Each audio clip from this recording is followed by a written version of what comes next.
Good morning, YouTube. Warbles on a lot here. Sunday, 29 October. Getting ready for the Outsiders. First dog on the moon. Time now for Outsiders. I'm Barry Cassidy, and you're not. And this morning they are Jane Caro, author, commentator, Lee Zachariah. His new book, Double Dissolution, Heartbreak and Chaos on the Campaign Trail. And Stephen Brooke, features editor for The Australian. Welcome all. Good morning. Nice to be here.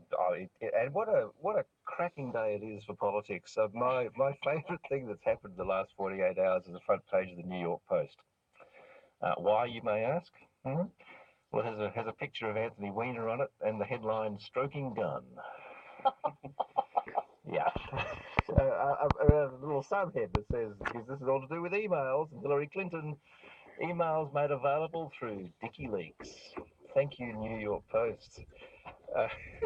This is extraordinary, Jane Caro. We thought we were cruising pretty much to the end line. The Clinton camp may have thought they were, but out of nowhere comes a derailment.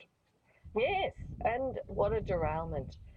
Here we have a woman who constantly gets accused of doing terrible things, I don't know, like being careless with her emails, as if almost all the secretaries of state before her have also done. And, you know, have been married to a man who has done some bad things, and now she's got an aide who's married to a man who's done some bad things, but somehow it's all to do with her. I'm still waiting to find out how this is exactly to do with her. It hasn't been made clear.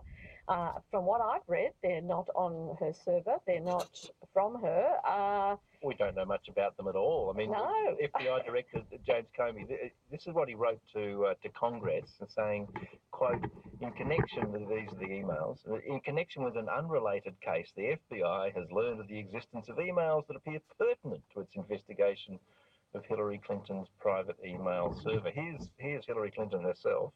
It is pretty strange.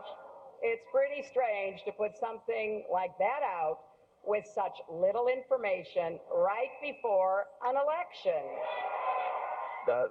Stephen Brooke, this feeds into this sort of conspiracy narrative around this US election. Now the Democrats have got a conspiracy they can get their teeth into, as well as Donald Trump's many conspiracies.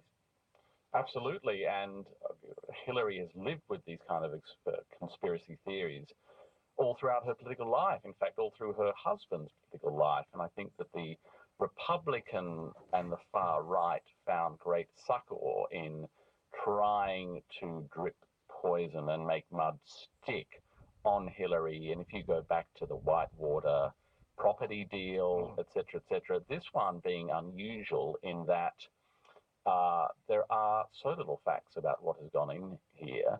And interestingly enough, this is all directly targeting Hillary with what we don't know, surprisingly little about FBI incompetence, which after all had a massive, massive investigation of the Hillary Clinton email private server.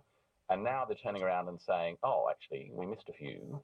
But there's absolutely no criticism of them for doing so. And the wonderful X factor, of course, of Anthony Weiner, which was joy in Donald Trump. But they found, by looking at Anthony Weiner, a major sleaze, they found what may be some of the 33,000 missing and deleted emails. Lee Zachariah, WikiLeaks there. I mean, just when you thought American politics couldn't get any more grubby and weird. I don't remember thinking that ever. No, I don't know. I think at this point, yelling emails during a presidential election is like yelling fire in a crowded theater. It has really no bearing. Like, no one knows what this new revelation is about. No one knows what's in the emails. None of them appear to be to or from Hillary, and I think so much of this is, 50% of it is emails, sounds controversial, and the other 50% is let's write a headline about Weiner. Which is good sport in its own right. Jane Caro, this came a day after Clinton's birthday, as you say again, there's a sort of women paying the price for the inappropriate behaviour of their spouses often. But in Clinton's case, to use a private server as Secretary of State, I mean, that is foolish. That does go to judgment to some extent. Well, to some extent, but as John Oliver's revealed and a few other people have revealed, she's not the first to have done it.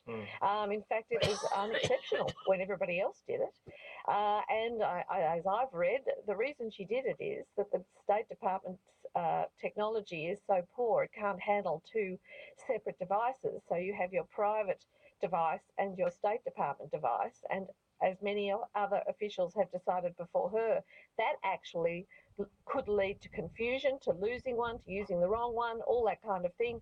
So for ease and speed, they just decided to use the one for everything.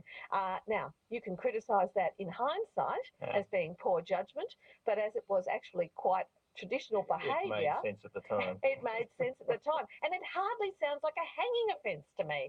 I mean, in comparison to what her opponent is currently being accused of and struggling with, things he has actually done himself, not his spouse or any of his previous spouses have done themselves. It seems to me, misogyny writ large, it seems to me that the double standard is incredible, that women have to be, if they are to aspire to power, they must never have made a mistake or have show any personal flaw, or else that can be, or know anyone who has any personal flaws, or be married to anyone who has any personal flaws. Otherwise, they can be condemned. Let's throw the switch to our outsiders. Jade Caro, Lee Zachariah, Stephen Brook, to matters domestic. 100 days, Lee, pretty much, of the Turnbull administration. Yeah, the 100 days of action. Very, very exciting. I have a background as a film critic, and I couldn't hear that phrase without thinking of the Pasolini film 120 Days of Sodom. And if that's a connection that most of us jump to, you're right. Well, I mean, if that's the standard by which we're going to judge the 100 Days of Action, then I actually think they've done a great job. Rent it. It's a great film. Send your letters of complaint to Jonathan Green at the ABC. Yeah, thank you so much. Stephen, this morning we were expecting to have a presser from the PM and the Immigration Minister.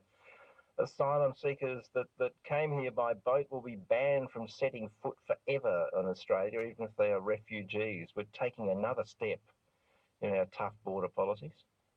Well, this, I think, it's a sign that they're doing something. I think it is an attempt at clever politics. I think it's an attempt, they're showing their frustration and annoyance about how Bill Shorten has made life very difficult for them on a whole range of issues, so they're returning the favour, not forgetting that mandatory detention was a Labor policy under the Hawke government and offshore detention was a Labor policy under the Rudd government.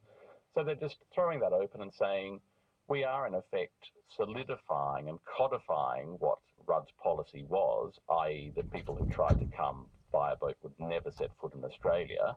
Surely, Bill, you're going to agree with this because you agreed with the policy under Kevin Rudd when you were in his government. So I think it's designed to make Labor squirm. What happens, though, Lee, to the thousands of people currently detained? I mean, this is the great problem in this, is this problem of processing and the destination for those people. Well, I don't know. I don't think that's a major concern in this issue. It's, the fate of these people is not really being taken into account. I mean, those who voluntarily go back to their country of origin, will be forbidden from even getting a tourist visa at this stage. And I don't know, I just feel we're so far down the rabbit hole that no one can really explain to me why that rule makes us safer or why it prevents deaths at sea. I don't know. I don't think the fate of these people is really a factor in any of these policies. On our way down that rabbit hole, Jane Caro, the PM late last week talking about not changing 18C, but saying, well, Bill Leakey's no racist and we should have a parliamentary inquiry into 18C. What do you make of that softening from the PM? Well, it's Malcolm's way, isn't it? That's what he does. He says something and then he softens what he said. And then he sort of tries to act reasonable, waves his arms around a bit, and then he disappears for a while. That's all I can see that Malcolm Turnbull's been doing. I mean, on 18C, 18C without 18D would be completely reprehensible, but with 18D, it's not nearly so bad, but no one talks about 18D. And as to whether Bill Leak is a racist or not, my view is no one is a racist, a sexist, or a liar. We all have unconscious prejudices and biases against people of different colour and gender, and we all occasionally tell lies. What we have to stop doing is doing this. That person there is that is absolutely the wrong thing to do. Whether his cartoon is racist or not is a legitimate discussion. Whether Bill Leak is a racist or not is a ridiculous discussion. And Stephen Brooke, I mean, the PM showing another sign here of, you know, having ears very much for the right of his party. Well, let's remember that Tony Abbott was all for abolishing 18C, a very conservative prime minister, but ran into enormous political difficulty with it, and eventually, mainly I think due to the ethnic lobby who were very vocal in their campaign, and he then put it into his too hard basket. Now he's not PM, of course, it's rocketed right back up, and he's making comments, etc., about it. Look, the Turnbull government been criticised for doing nothing. It's in a very difficult position, 1-seat majority in the lower house, a very difficult Senate that it needs to navigate, continually trying to do deals with either the Xenophon Party or One Nation. I imagine that if they did try and roll back 18C, which I think is a law that needs to be rolled back, particularly over this issue of offending people, which is why the campaign against the Bill Leak cartoon has reached such a head, and I think that's why this calls to abolish it has got a new head of steam up. Anyway, he may well get that through the lower house. Pauline Hanson would probably support rolling it back. I don't really think Nick Xenophon is a kind of 18C repeal type of guy somehow. I mean, this is the thing, isn't it, Lee? We have all this conversation about various things, but then we get to this issue of Senate and numbers. Nothing happens. Nothing happens, really. Nothing happens. Lee, is anything ever going to happen again? I don't think anything will ever happen again. Well, certainly during the remainder of Turnbull's reign, it's extraordinary reading his comments on this, where it's just the subtext seems to be, oh God, please don't ask me about this. I don't have a position. Don't ask me. And he's, hoping that will please all people and ends up pleasing nobody. Right, and we thank you for your message. Okay, they're quitting that now, so I'll stop this video.